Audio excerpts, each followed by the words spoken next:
Ladies and gentlemen, welcome to a very special occasion. Today we honour an automotive icon, the Audi R8. From its roaring inception back in 2006 to its breathtaking final iteration, the R8 GT, this car has been the epitome of what it means to be here for a good time, not necessarily a long time. Now you're probably thinking 18 years is a very long time, but the Porsche 911 turned 60 last year and cars like the Mercedes SL just turned 70 years themselves.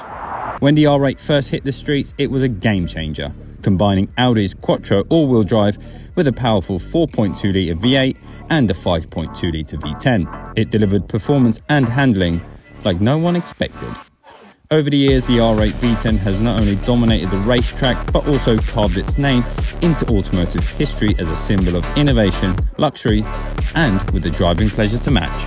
So then, as we bid farewell to this legend, we celebrate the legacy that it leaves behind. Bar the GT, this is the final iteration of any R8, and it's a testament to all the hard work that Audi have put in across almost 2 decades. A fitting tribute then to a car that's captured the imagination and the hearts of fans and enthusiasts across the globe. Sadly, our budget wouldn't stretch to a track day to show you exactly what the R8 is capable of. Luckily, there are plenty of videos on YouTube that you can watch. Instead, you're going to settle for some gentle driving around Leighton Buzzard with the occasional outburst that inevitably follows, given the fact that we have a V10 a mere inches away from my spine. Like now.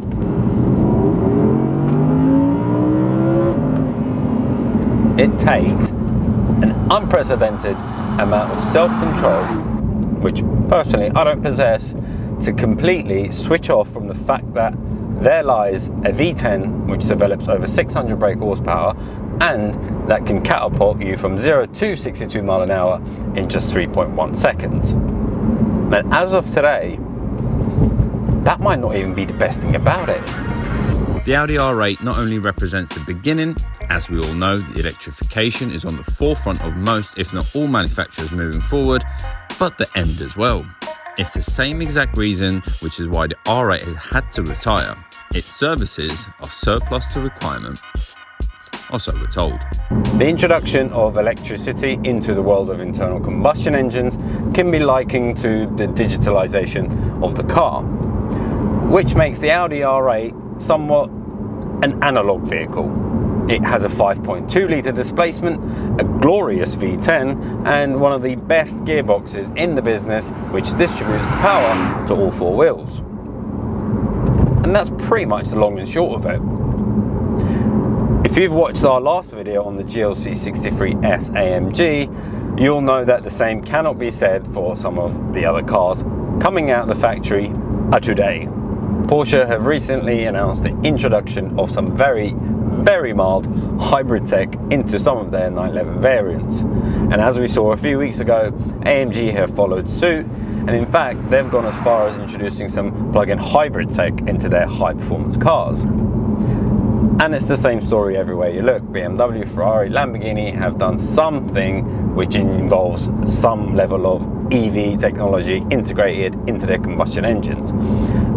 And it's no different with Audi. However, what Audi have done, in my opinion, has been quite good, because they've retired the Audi R8, immortalizing it in time for what it is, what it was, and they've just left it alone. They haven't introduced a hybrid variant of the Audi R8. Maybe it was the limitations of the chassis, the engine, whatever, but they're retiring the nameplate, which, as an enthusiast, as a customer, I think we can all appreciate. So I guess what I'm saying is, if you wanted a V10 powered mid-engined supercar, supply might be depleting soon. And I'm no economist, but when supply goes down, what is it happens to demand? Oh yeah, it goes up.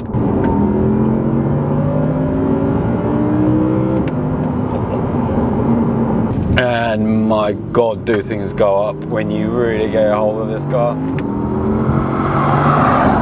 That sounded a lot different in my head. 10 cylinders.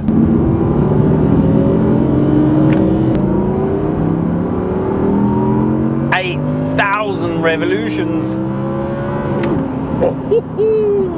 And that orchestra is playing 6-7 inches away from the back of your neck. Oh yes, there is no better concert.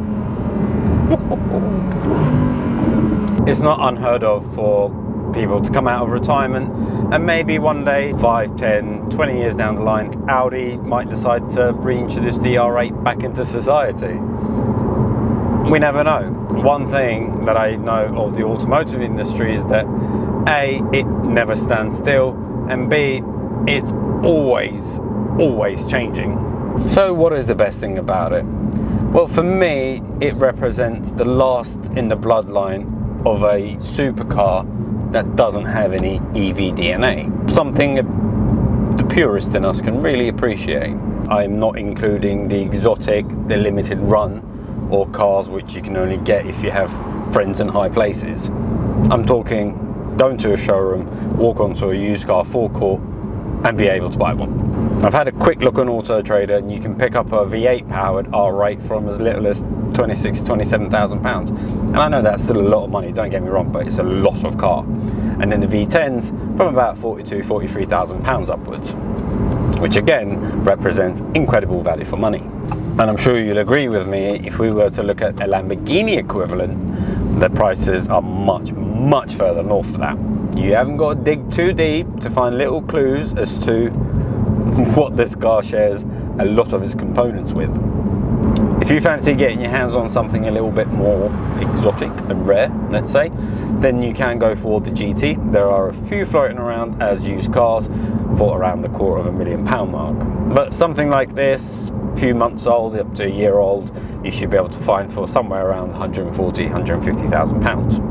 This particular one, when it was registered, was around £153,000, inclusive of the carbon ceramic brakes, 20-inch wheels, heated seats, folding mirrors, parking sensors. But look, what you're really paying for, what, £145,000 of that £150,000 is for what's underneath the car. It's the V10. It's the gearbox, it's the Quattro system, it's the performance. The other £5,000 is for the way this thing looks, which I'm sure you'd agree. Looks pretty handsome. So you might be wondering why I'm reviewing the Audi R8 so late in its life cycle. The answer is very simple. A, I'd never driven the Audi R8 before. In fact, I've never driven a V10 before. So that was the first thing. Secondly, this particular press car may be the last Audi R8 that Audi ever put on to their fleet, because it's no more. They aren't producing anymore. And it was for my selfish reasons that I wanted to drive it, experience it, and immortalize it on the internet, which I appreciate is a selfish thing to do. Guilty. However, I did want to share this experience with as many people as I possibly could. So I invited some guests. My first guest is Anton. Now, Anton hasn't got long to live, he's very sick, so it was his dying wish to be catapulted to 62 miles an hour in the Audi R8, so yeah, it's that or that's it. Just kidding, he's got COVID. Let's do this. So you've never been in an Audi R8? No, first time. Yeah. Ready?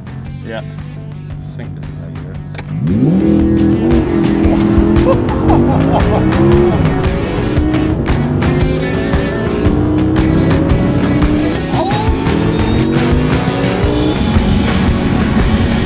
Oh my god.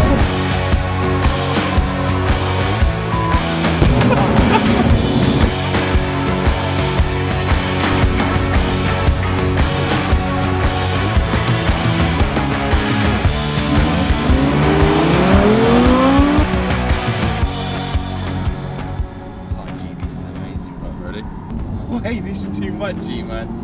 Is that better? Does that sound better than your dad's? Yeah. We won't tell him.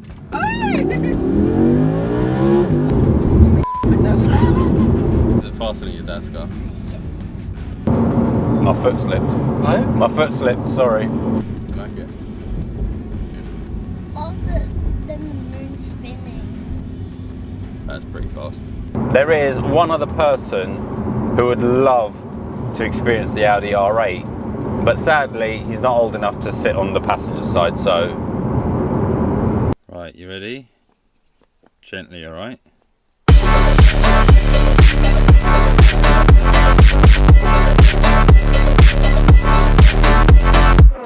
Don't let anyone ever tell you that these sorts of cars don't give you miles to the gallon. The other day someone asked me if this car was a sports car or a supercar, and I thought it was a very valid question. What are the prerequisites for a sports car that makes it a supercar? It's a V10, it's over 600 brake horsepower, all-wheel drive, mid-engined, 0 to 62 in 3 seconds, and as we just experienced, it blows the socks off most. To me, that's a supercar, right? When you're not driving it hard, when you drive it in just its comfort mode, it's remarkably comfortable. Road noises, well, it's heavily dependent on the tarmac that we're on. Let me demonstrate. See here, all the money that you've been paying for your road tax has actually been used to pave the tarmac. Nice and quiet. Whereas here, your money was spent elsewhere. Like a second holiday home. It rides very well. You can probably tell from the camera that you're not shaking all over the place. It's very easy to drive. Got parking sensors, got reversing camera, got sat nav, Bluetooth, aircon, heated seats. It's almost as if, psychologically anyway, you want to punish it and peg it down from a supercar to a sports car because it does the mundane things really well. It's interesting, that it is for me anyway. It's almost like, no, to be a supercar, it must be loud and uncomfortable and not have these creature comforts. I guess it is the modern day supercar. So what do I like and dislike about the Audi R8? We'll start with the good. I love the steering wheel. It's a lovely feeling steering wheel. It's not too thick, it's not too thin, and it has just the right amount of physical buttons and controls. Really nice. It's just a lovely feel. Secondly, I love the way this thing looks. I've had a lot of people give me the thumbs up and just smile and ogle at the car, which tells me that it's universally liked.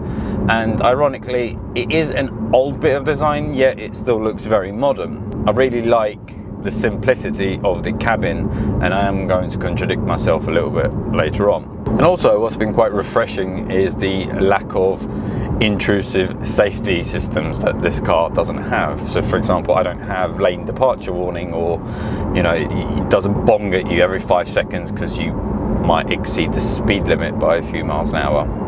Also, I'm told.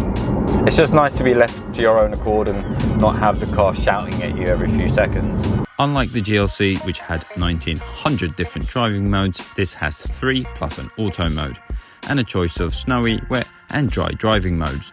Thanks to the carbon ceramic brakes, the R8 is able to come to a prompt and efficient stop. In terms of dislikes, going back to the cabin, I like the simplicity, but at the same time, it doesn't feel maybe special enough. It's maybe the right word for it is, it does look a bit dated by today's standards. And then I say that, but you know, a lot of modern cars, a lot of cars today, they've adopted this minimalistic design with the main event being this huge tablet style screen plotted in the center. So I'm torn. I like the fact that it's not like that, but also it just needs maybe a little bit more. I'm not overly keen on everything being built into the instrument cluster here. So when you're pairing your phone, the reversing camera, the satellite navigation is all built into the instrument cluster. It does take a little bit of getting used to, but again, I think just a small screen here probably would have been better. And you know what? I can't fault the Audi R8 beyond that, and nor do I want to, because it almost feels wrong to pick holes at it. You know, it ain't gonna change. It's done now. It's retiring. It's like criticizing your nan because she wants to have a cigarette for breakfast. Kind of just, it's fine. Let them. So what if the screen's a little bit pixelated by today's standard? So what if the seats don't fully adjust? Let it be. I can't tell you what the R8 is like on a track, but I believe the R8 will age well. I think in the years to come, children, teenagers and adults will be looking at the R8 and they'll be glancing through the glass panel into the heart of the beast and be in complete awe. The competency and the confidence, mixed with a little bit of lunacy that the Audi badge gives you, makes you feel exactly how you're supposed to feel when you're an average Joe driving a supercar. Its Quattro system ensures sure-footedness, and its straight-line performance will ensure you smile every time. So there you are. Hope you enjoyed this video, found it informative, useful, or at least entertaining. If you haven't subscribed already, please consider subscribing. Give it a thumbs up if you've enjoyed it. Leave a comment down below. I'll do my best to answer all your questions, and I will see you in the next one. Gabby, hello.